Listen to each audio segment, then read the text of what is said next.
The world observes World Health Day today on the theme My Health, My Rights. The day set aside by the World Health Organization alongside the United Nations Organization is that to set on the essence of wellness, especially regarding certain thematic areas when it comes to issues regarding to health. Sports. Belgian football tactician Marc Praes, alongside some other persons who were recently appointed by the Minister of Sport to pilot the affairs of the country's indomitable Lions football team, signed a contract in the absence of FECAFOOT President Samuel Eto'o today at the Ministry of Sports. Good evening to you all. This is High Prime. And those were headlines. You are welcome to High Prime of Monday, the 8th of April 2024. For presentation, I am attending Larry Kevin Tabot. We start off with one of our lead stories, as we did mention earlier on. Today, Monday, the 8th of March, the 8th of April 2024, Cameroon joins the rest of the world to celebrate World Health Day on the theme My Health, My Rights. The day aimed at raising awareness on the health and well-beingness of certain persons regarding certain thematic areas when it comes to health. Is a day set aside by the United Nations to commemorate these thematic areas when it comes to health. Aisha Mbang has more. As countries across the globe marks World Health Day today, April 8, 2024, the World Health Organization (WHO) has highlighted air pollution as a top danger. With the World Health Day theme this year being My Health, My Rights, it aims to raise awareness about health and well-being, especially with regards to priority areas like air pollution. As we celebrate the World Health Day, we should also pay attention to the risks that air pollution imposes on people's health. According to the World Health Organization, the air pollution kills an estimated 7 million people worldwide every year.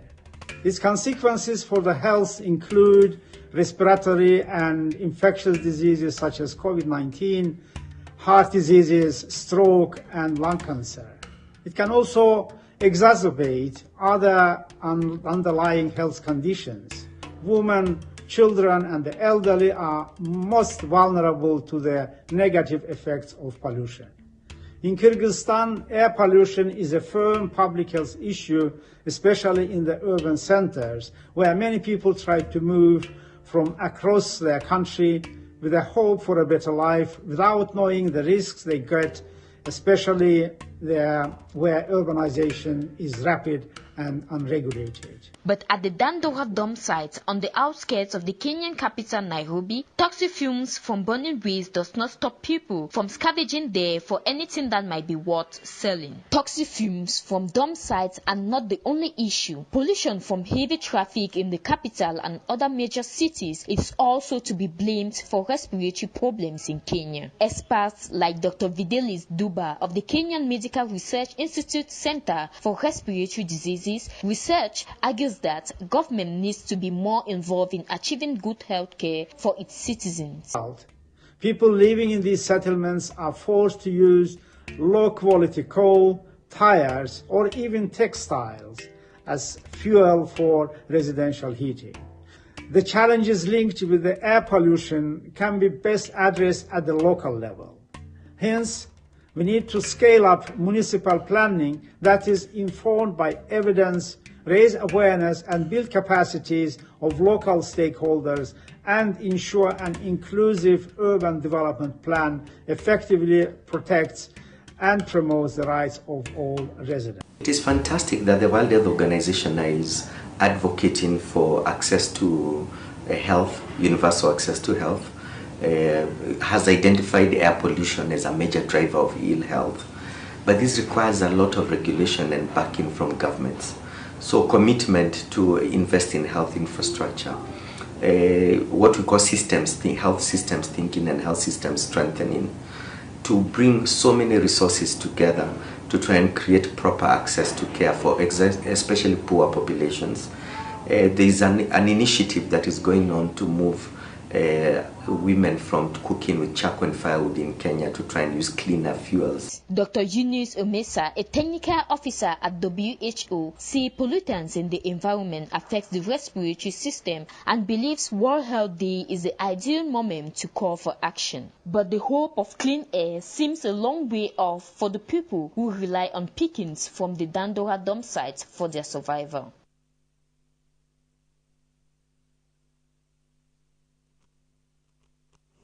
Aisha Mbeng reporting. We crossed over to Puma, a locality in the Sanaga Maritime Division of the Littoral Region, where the Minister of Agriculture and Rural Development, Gabriel Bairobi, has launched the 2024 planting season for the seven southern regions of Cameroon. The ceremony that took place at Puma, the administrative headquarters of the Sanaga Maritime Division, was an opportunity for farmers to receive farm inputs from the Ministry of Agriculture and Rural Development. As we have more in this report.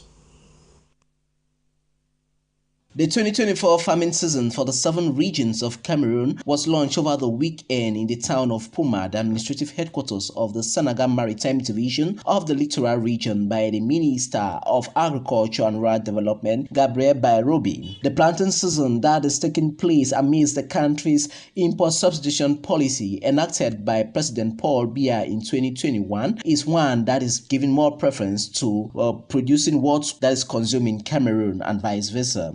During the special event, the Minister of Agriculture on his part donated farm inputs such as fertilizers, fungicides, farm equipment and others in a way to boost productivity in the 7 southern regions of the country. The farmers from the small, medium and large-scale farming mechanism were all encouraged to delve more in adequate farming mechanism in order to fit the country's growing population, extending the same move towards other countries in the continent of Africa and others, in order for subsistence and mechanized agriculture to strive vis-a-vis that in Cameroon.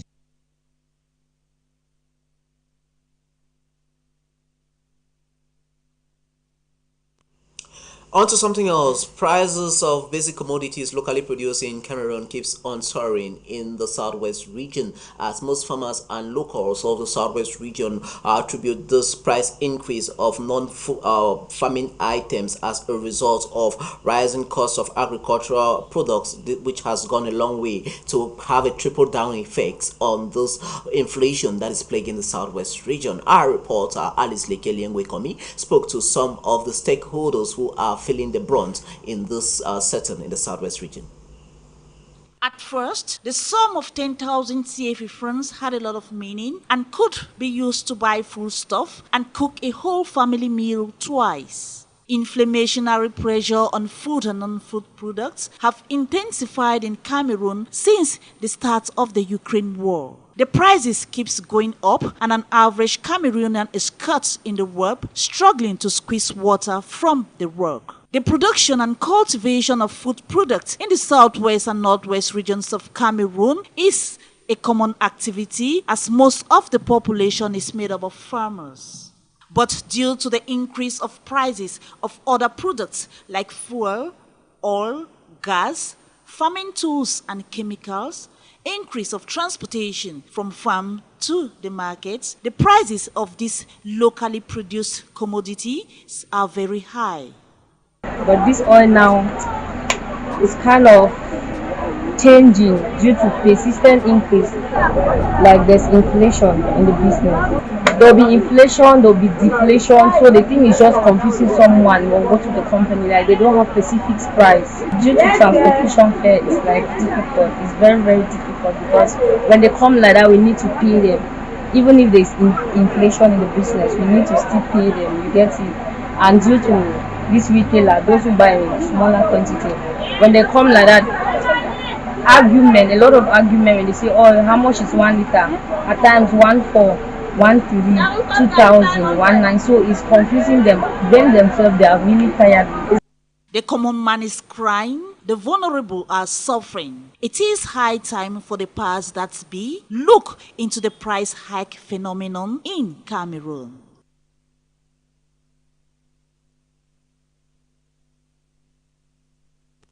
We talk on Made in Cameroon products, where young Cameroonian inventor Lucien Fozo has presented the first home-manufactured electric solar motorbike to the Cameroonian public over there in the capital city of Yaoundé.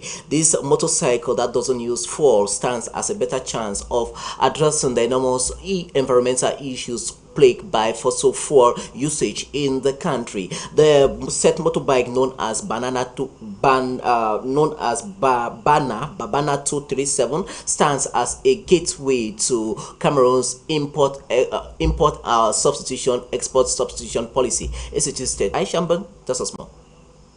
The first eco-electric motorcycle that is manufactured in Cameroon, known as Babana 237, is taken on the streets of Yaoundé as the silent motorbike makes her way through the political city smoothly. Babana 237. Babana 237 is an electric motorcycle made in Cameroon. Babana 237 has the capacity of covering a distance of 120 kilometers. A bike that has the capacity of 0.2 kilowatts of energy has a charging system of 490 kilograms. L'environnement. The electric bike that can be charged on power or via solar energy, thus giving it the environmental friendly nature she offers. With this, it is making the environment not to be polluted as Cameroon and the world struggles with the different effects of climate change. The power storage box permits the free flow of energy to circulate and to guarantee preservation. Babana 237 doesn't consume fuel. Our company made sure of that. We have 4 of them that need assistance. Juste besoin de l'accompagnement qui va avec. The motorcycle that doesn't consume fuel is quite an innovation in Cameroon and the African continent. With the capacity of charging the bike for a duration of 4 hours, the team behind this innovation says they have 20,000 prototypes that are waiting for its commercialization. With Babana 237 shaping the world of innovation, many are now looking for export substitution policy to be enacted. You are watching High Prime, and we are coming to you live from our main studio here in High Television. We take you to Mamfe, a locality in the southwest region that borders Nigeria, where the Mamfe Council of the southwest region has launched 2024 Labour Cup. The move, according to the mayor of Mamfe, Robinson Tabenjong, stands as a way of galvanizing support of the grassroots population to make sure that they work in total collaboration with the forces of law and order. The opening match that saw one of the syndicates in Mamfe playing with the military men and women over there in Manu Division was recorded yesterday at the Mamfe Municipal Stadium in Mamfe Town. As our reporter tells us more. The 2024 edition of the Labour Cup kicks off in Mamfe last Sunday, the 7th of April 2024 at the Mamfe Municipal Stadium. The tournament, that is an initiative of the Mamfe Council, is in line with the 138th edition of the International May Day or Labour Day celebration that will be celebrated on the 1st of May, as some native of the area call for divine guidance to the different administrators. The hand of God, make it be for the mayor for Mamfe Central. The hand of God, make it be for Papa SDO. The hand of God, make it be for our defense forces and the population. This football tournament where it take place now, where the first deputy mayor, it don't take kick off. It shows military and civilian are one. With this football game between the civilian population and the military authorities, it is a way of encouraging the finesse that exists between the two different entities. If we get Bakassi crisis, we contribute money in support military. Military bring we victory. There is no man family when military not there. We be connected by marriage. We go to the same church. We buy from the same market. We play for the same football field. What did happen here today? So what did happen here today? Now a strong confidence building measure. Population don't talk outside. If man don't play where he goes, he will not play where he come out. They don't go back to say their security, their safety, their well-being. It be for hand for civilians. They will live together And at the back same at picking them and junior brother with the name for bush. Una lay down our weapons, come back home. Una friends the way they don't surrender, nothing about do them. We don't want to make una die. And we don't want to see other people. With the closure of the football tournament, the different Mamfe denizens all promise to work as one people when it comes to the development and peace of the town and the division of Manu at large.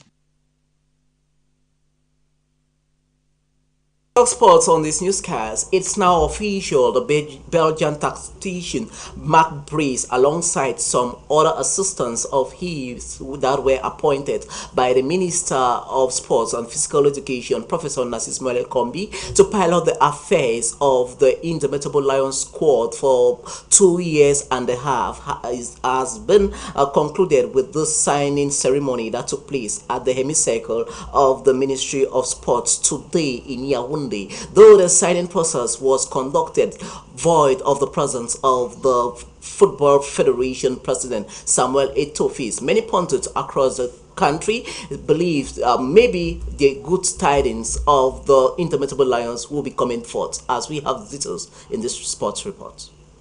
Appointed on April 2, 2024 by the Minister of Sport and Physical Education, Narcisse Moelle Kombi, Mark Bries, who has no African experience, landed yesterday at the Yaoundé Simbalagne International Airport. The Belgian coach today, alongside his other technical staff, all answered present at the Minister's office, as they have equally signed their contract. Among other invitees, the President of the FECAFOOT Bureau, Samuel Eto'o, was absent. This is because, according to a report circulating on social media, he was only invited 2 hours after the ceremony had started, in request saying that he traveled in preparation of his father's burial. It should be reminded that FECAFOOT Executive Committee equally sat down some days back in relation to the controversies surrounding the new coach to appoint a new coach within 72 hours. No result yet has been yielded from this particular ultimatum from the Executive Committee. Next big question is, how will Mark Bries work smoothly when the FA of the country does not recognize him? Upon arrival, Mark Bries said he is anxious to start this new assignment as head coach of the Indomitable Lions of Cameroon, and his first assignment comes up on June 3rd ahead of the World Cup qualifier. Will Cameroon Football Federation bow to the minister's orders, or will the invisible fight continue? Mark Bries will equally head the national team for 2.5 years renewable. The first phase result of the Southwest Region preliminary rounds of the Cup of Cameroon stands as follows. The second phase draws have been scheduled for tomorrow, Tuesday, April 9, 2024 at the Southwest Regional Bureau.